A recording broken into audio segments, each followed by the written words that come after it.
Just when you thought the Messi Ronaldo beef was kind of done and dusted now, Ronaldo goes ahead and does something or says something crazy that kind of sparks it up again. Gets all of us fans excited. And as an MLS fan myself, I'm ready to talk about it. So without further ado, let's get to it.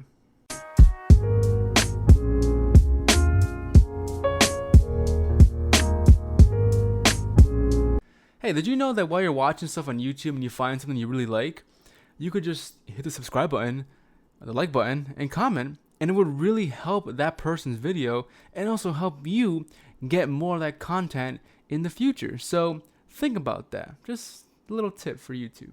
The day after MLS and Inter Miami announced that Lionel Messi is officially, or really just present him as officially being a part of MLS and just a part of the Inter Miami team, Ronaldo couldn't help himself and kind of had to bring the media back to himself and basically go ahead and blast Messi's new team or new league, saying MLS is not as good as the Saudi League.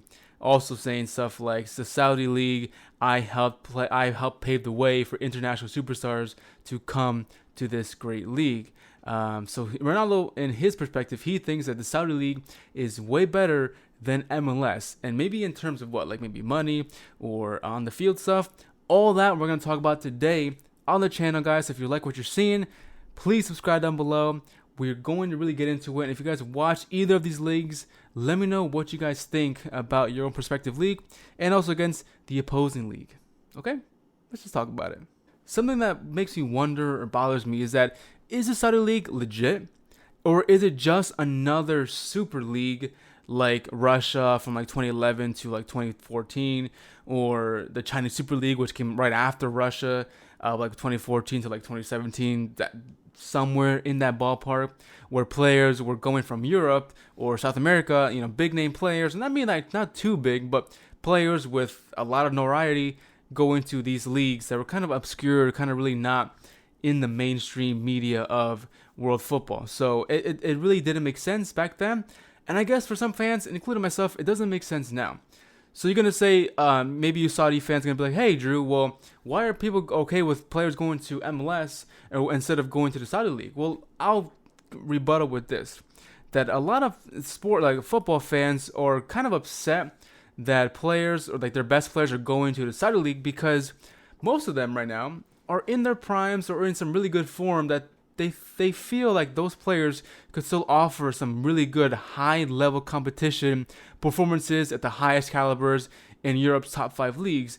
Whereas when players go to MLS, for the most part, and I'll be honest with my league that I love, some players come here, they're either finished, getting close to being retired, which really it's not the case as much anymore, so I gotta give them some slack there, or players who are kind of struggling in Europe that come here and kind of rejuvenate themselves, players like Giovinco.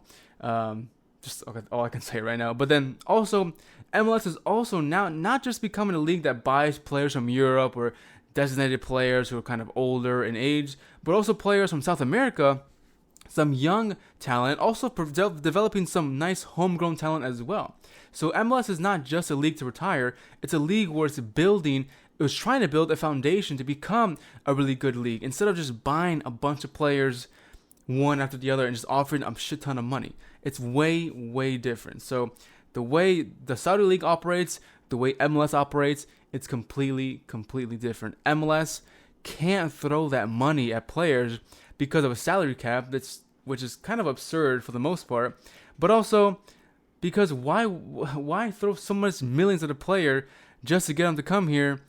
It doesn't make sense. Like I'm happy for the Saudi League, but I'm also like, damn, bro, like chill, you're thirsty. MLS has come a long way in terms of where it started before Beckham, after Beckham, and of course before Messi was signed. Time will tell what kind of effect Messi will have on this league, but following this league for years now, you can see a couple of changes and a couple like bright spots in terms of maybe not just signing the best players or best retired players, but just players of a different caliber from South America, trying to develop players, trying to develop home talent, homegrown players like Philadelphia Union, and selling them off like they have for a couple players now. MLS is definitely a nice, changing, growing league, and it's very exciting to watch. Look, I'm not gonna stand here and berate players or make fun of them for going after the money for a team, for a league that's kind of really not followed by a lot of people outside of maybe Saudi Arabia or maybe outside of Asia in general. You might have a couple diehard Ronaldo fans that are subscribing to SPL subscription to watch the league. But other than that, like I can't fault them for going there just for money. I mean, you're playing the game because yes, you love the game, but also you want to make a living. And if they're offering you millions and millions of fucking dollars, dude, I would take. If they offer me right now, if a Saudi team came to me right now and said, "Hey, Kicking It with Drew, we want you to strictly make Saudi Arabian content," I would say, "Yo, bro, let's go. Drew, I'm ready for it." And you guys can't tell me you wouldn't do the same, all right? Like, you guys can't tell me you wouldn't sell out for some cash. 90% of you guys watching will definitely sell out. Now, in terms of MLS trying to be as bigger than Saudi League, I would go ahead and say they're probably both on the same level playing field. I wouldn't go ahead and say Saudi's better or worse than MLS. I don't think MLS is better or worse than Saudi. I think they're just two different destinations way across from each other in totally different perspectives and totally different ways of the way they're trying to move up in the ranks in terms of world football. Like, the leagues of world football, it's so completely different. MLS is kind of slowly building itself, trying to do stuff, market itself a lot better. Whereas the Saudi League, I don't see too much marketing on that league. I just see them buying a bunch of players.